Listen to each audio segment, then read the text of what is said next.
నమస్కారం, welcome to Suman TV. నేను గీతాంజలి. ప్రస్తుతం మనతో పాటు భారతీయ శంకరపీఠం వ్యవస్థాపకులు, ప్రముఖ ఆధ్యాత్మికవేత్త, బ్రహ్మశ్రీ అన్నవరపు తిరుపతిమూర్తి అవధాని గురువు గారు ఉన్నారు. వారితో మాట్లాడదాం. గురుగారు నమస్కారం అండి. ఓం శ్రీ మహాగణాధిపతయే నమః. ఎండాకాలమే కానీ అయినా రకరకాల వైరస్లు ఇబ్బంది పెడుతున్నాయి. అందరికీ తెలిసిందే, కరోనా మళ్ళీ విజృంభిస్తోంది అని చెప్పి కొంతమంది చనిపోవడం కూడా చూసాము. అది కొంత భయానికి గురి చేసింది. మళ్ళీ అలాంటి పరిస్థితులు ఏమైనా వస్తాయా, అసలు ఎలా ఉండబోతుందో ఆరోగ్యపరంగా ఇప్పుడు రానున్న రోజుల్లో అని అంటే గనక? మహావ్యాధి నివారయ అని మనం అనుకోవాలి, తప్పదు. అయితే పురుడు పోస్తున్నారమ్మా. మనం ఇతపూర్వం కూడా చెప్పుకున్నాం, ఏం జరిగినా మే 31 వరకే. దాని షష్ఠగ్రహ ప్రభావం తర్వాత ఏమి అంత ఇది ఉండదు, చాలా ప్రశాంతంగానే ఉంటుంది అని. పురుడు రావటానికి పురుడు పొయ్యటానికి చాలా తేడా ఉంటుందమ్మా. ఇది లేని దానికి గర్భాన్ని చూపించి ఆ గర్భంలో ఏదో ఉన్నది అని చెప్పి దానికి పురుడు పోసం చనిపోతుంది అన్నట్టుగా దాన్ని చిత్రీకరంగా తీసుకొని వస్తున్నారు మినహాయిస్తే శాస్త్ర ప్రభావంలో ఇప్పుడు నడిచేటువంటి విధానంలో దాదాపు చాలా ప్రభావాలు నిర్మూలన అయిపోతున్నాయి. మరి ఇప్పుడు దీన్ని ఎలా ఎందుకు పుట్టిస్తున్నారు అనేటువంటి విషయం భగవంతుడికే తెలియాలి. ఎందువలనంటే సరే, ఎవరు ఎలా అనుకున్నప్పటికీ కూడా నా శాస్త్రం, నా విధానం, నా గణితం అవకాశం లేదు, రాదంటారు. అవకాశమే లేదు, ఎక్కడి నుంచి వస్తుంది? అవకాశం లేదు, రాదు. ఎలా ఉంటుందంటే అండి, చక్కటి దొన్నపోతు, బ్రహ్మాండమైనటువంటి దొన్నపోతు, అది 10 నెలల గర్భవతి అన్నట్ట. అది బ్రహ్మాండమైన దొన్నపోతుంది కాదు, మరి ఎందుకు అంత ఇదిగా ఉందంటే 10 నెలల గర్భవతి అన్నట్ట. ఏమన్నా సంబంధం ఉందా? అలానే నడుస్తుంది ఇప్పుడు. అంటే కేవలం కూడా జనాల్ని ఏదో ఒక రకంగా మభ్యపెట్టాలి.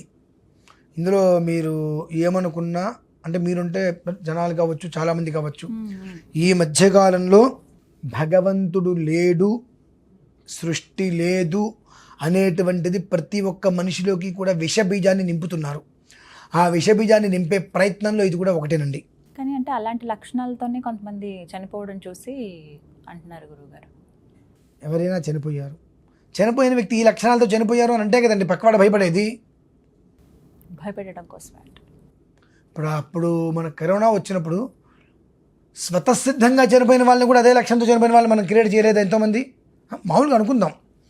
మరి అంటే ఒకటి ఏదైనా భయభ్రాంతునికి గురి కావాలి అని అంటే ఇటువంటిది కాస్త గట్టిగా ఇంకో దీనివల్లే అనేటువంటి తీసుకుని వస్తే జనాలు భయపడతారు. తద్వారా ఎవరి విధానాలు వారికి ఉంటాయి. భయపడవలసిన అవసరం లేదు, ఇది ప్రమాదము కాదు అని నేను ఖచ్చితంగా చెప్తా. ఇంకొక మాట, మహావ్యాధి నాశయ అన్నా కదండి. ఇవాళ తారీఖు ఎంతమ్మా? 30. 12వ తారీఖులో దీన్ని నిర్మూలన కూడా మనం చేయవచ్చమ్మా. ఈ మాట కూడా రాకుండా మనం చేయవచ్చు, పెద్ద కష్టమేం కాదు. జూన్ 12 అండి, చేసి చూపిద్దాం. ఒకప్పుడు ఇలానే కరోనా వచ్చినప్పుడు పూర్తి లాక్డౌన్ అన్నారు. 75వ రోజుకి మొత్తం మనందరం నోటి మీదకి వస్తామని చెప్పి ఇదే వీడియో చేశాము. తర్వాత ఒమిక్రాన్ ఏదో అన్నారు.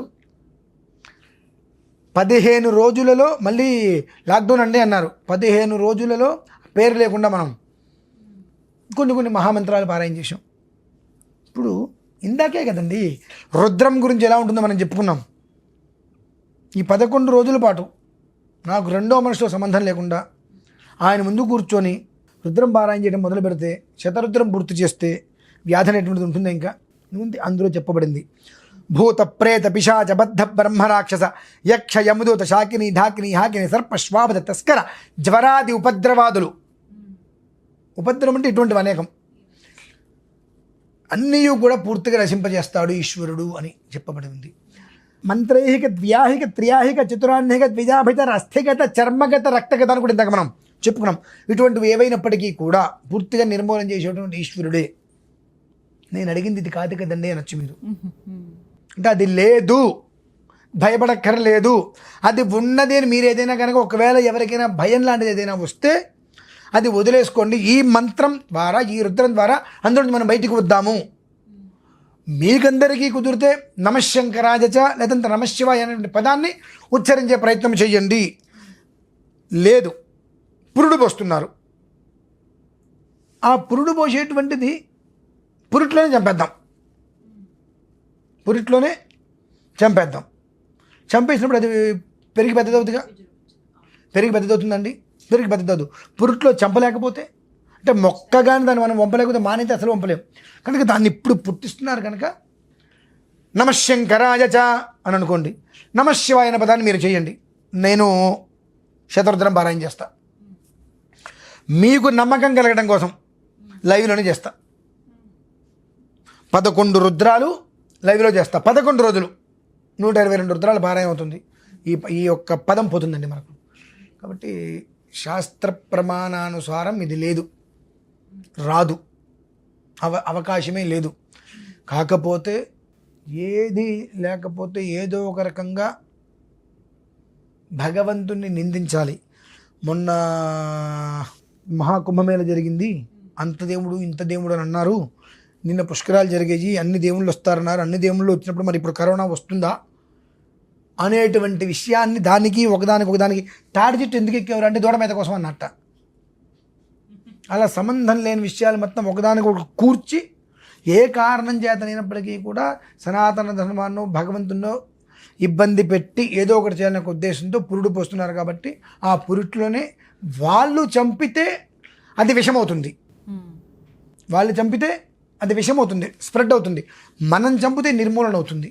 కాబట్టి పురుట్లో వాళ్ళు చంపకుండా పురుడు కాకుండా మనమే దాన్ని చంపితే నిర్మూలన అయిపోతుంది. కాబట్టి ఆ మంత్ర ప్రయోగం అనేటువంటిది ఖచ్చితంగా మీకు నమ్మకం కలగడం కోసం లైవ్లో నేను కూర్చుంటే 11 రుద్రాలు ప్రతిరోజు సాయంత్రం.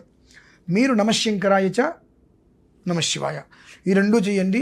12వ తారీఖుకి మాట్లాడకుండా మనం చేద్దాం ఖచ్చితంగా. అమ్మా ఏం మాటిస్తా లేదమ్మా, అసలు దీని గురించి అసలు ముందు ఈ వెంట మానేసేయండి. ఇలాంటివి కరోనా అనే పదం వినిపిస్తే అసలు దాని ముందు వెంట మానేస్తే, చూడటం మానేస్తే ఆటోమేటిక్గా అదే డౌన్ అయిపోతుంది. మనం విన్న కొద్దీ చూసిన కొద్దే కదండి అవి పెరుగుతూ ఉండేవి. ఒక్క మనిషి ఫైల్లోకి ఎట్లా వస్తున్నాడు, వాడు ఎచ్చో పెచ్చో ఏదో ఒక మనిషి వాడు ఒక మాట మాట్లాడడం కానీ వాడి గురించి 10 మంది మాట్లాడుకోవడం వల్ల పెద్దవాడు అవుతున్నాడు. మొదటి మాటకి మనం పట్టించుకోలేదు అనుకోండి, వాడు అట్లా పెరగడం. అవును, జాస్తి ఇది కూడా అంతేనమ్మా. అది చక్కగా వివరించారు గురువు గారు. ధన్యవాదాలండి. పరమేశ్వర అర్పణం.